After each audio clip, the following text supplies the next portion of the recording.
Where's my clip? Where's my clip? Add marker. Okay, stream marker added. We're going to clip this and send this to YouTube. And we'll get back to chat after that. Okay, so swords. My new understanding of swords. I've done a previous video here on YouTube talking about swords based upon interactions with other people who also play Marvel Future Fight. So here is my advice and suggestion. Originally, I said try to equip at least a +3 sword of 3 of the primary colors based upon your game mode.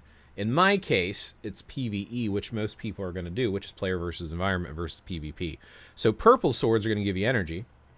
And then it's, let's see, it's the orange swords give you physical attack. And then you have, I think it was the blue one I was working on for instinct damage. So basically tier 4 characters will do more damage with their instinct. So by having at least a 3 stone sword and you have 2, you'll have 6. So you'll maximize that potential. So in this case, the psionic purple one, when you hit level 6, every character in every game mode is going to get 15% extra energy attack. Pretty cool. So that's what I was focusing on until I could get swords higher. Now, I know it's kind of hard to get 6 stones all the same color, and re-rolling stones is an expensive item that's hard to get. So the other thing that was pointed out to me recently, thanks to individuals like Solar Wolf and Neck, and a few others who play Marvel Future Fight, were talking to my Discord, and they mentioned the fact that your overall mastery effect can balance that out and actually help your account more than focusing on specific sword colors. Because here's the thing. You can't go beyond 6 mastery. So if you look over here to the left, I have 2 purple swords equipped. This one is a +4 psionic purple sword, and then this one is a +4 psionic purple sword. So that's 8, but you can only get to 6. So you literally have 2 stones that are wasted, which could be counting towards mastery. Now, if I unequip one of these swords, it's going to drop me to a +4 level for my energy attack, which is 9%. So I'm actually losing out on 6% energy attack by unequipping one of those. However, there's a flip side. You have an overall elemental mastery level, which you can see up here at the top. 25 apparently is pretty high because it is hard to get 5+ swords, and I do have 3 5-stone swords equipped. I've got the orange 5-star, I've got the yellow 5-star, and the red 5-star, which you can see over here on the left as well. Something to point out. Other stones do not affect the sword whatsoever. This strength sword literally has the first stone being blue. It is literally a waste for that blue. That blue does nothing. It has a stat associated with it, does nothing to help the sword. That plus is only stones of the same color. And it is possible if you have like 2 orange and 2 blue, and you try to amplify it to an actual sword, it could be either or, it could be random. Whatever stones you have the most of, if you have 3 orange, doesn't matter what the other 3 are. If they're not orange or doubled up, you're going to get an orange sword guaranteed. So keep that in mind when you're trying to do this. So the next thing you do, the more variety, up to 6 points that you have of different ones, those all total up into your mastery score, which gives you all attack.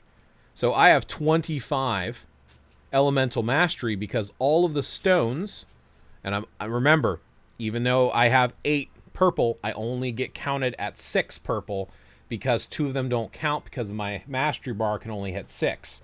So I'm actually missing out on 2 mastery that I could have. So if I was to get, I have a 3+3 green sword. I don't think it's worth swapping because of the drop in energy. But if I equip that over one of the purple swords, then I would have, you would have to do the math, right? So 4, and I can get 2 from the other 4. That's 2 stones, which would be replaced with the green. So I'd be getting a +1 mastery if I equipped a green sword and removed one of the purple, which would get me up to 26. That's going to give me an all attack of 31.5%. So that 1.5%, but remember, I'm dropping 6% energy attack by unequipping the purple. That's not worth it. If I have a 4-star green, a 4-stone green sword and equip that, that would be 2 more that I would be increasing my mastery, which would give me 33. That's 3 more percent, which means the 6% would be cut in half. That might be worth it. If I can get a 5-stone purple sword with a 4-stone green, I would be at 28, 34.5. That would be worth it. Better yet, they're both 5 stones, which would be hard to do. I'd be at 36. So that's what you got to think about. So when you max out all of your swords, you would have 36% mastery, 50% all attack for every game mode, plus the bonuses of having these at their top maxed out. Now, just to mention the other one, the yellow swords are energy damage down, which is defense. Then you have additional pierce damage down, so that is defense against pierce damage for red. And then the green is physical down, so defense against physical. That's why I like to focus on the blue, the purple, and the orange myself. But again, it's kind of what you get lucky at. Now, also with the swords here, you can do this manage swords, and you have the ability to mass roll up swords. Yeah, see, this is my green sword I have, and you see how there's 3 green, so it's a +3. This one here, I can continue to reroll. So you can enhance one at a time, or you can do this bulk enhance, and then you can say, let's say, grab 10 swords and bulk enhance them all at one time, and then you can re-roll mass swords. If you have a lot of your rune stones, go that route. In my case, because I have so few, I would do one at a time. But, yeah, it's based upon you. So this right now, if I re-rolled this, I can't. You got to get 6 stones. Now it's going to be a purple sword guaranteed. So let me go again. Hopefully I can get 5 purple stones. Oh, maybe I can get 5 purple stones on stream. Come on. Please be purple. Please be purple. Son of a... Oh! If that was purple, I would have re-equipped it right now. So if I awaken this sword, it's guaranteed to be a purple sword. So it's going to be a +4 purple sword. The problem is this does not help my account in any way, shape, or form. Like I said, if I had a +5 purple, I would equip the green with the +5 purple. And I would unequip the 2 purple swords I have. Now, the other thing you can do with these swords besides for disenchanting them is you can re-roll swords that you have. So, for example, like, let's say I want to keep that cooldown for sure. Let's say this cruelty mine, let's say I don't want to keep these. So I can change the options. I can use one of these swords. You can also do a 6 stone. I don't think it has to be awakened. And then I can choose to, change my options. You can lock these, and they cost you crystals, or you can just reroll all of them. If you click and hold over the question mark, you can see what possible options you can get. Most of these are fairly negligible. There's a couple of these that I kind of like you can get cooldown duration in some of these.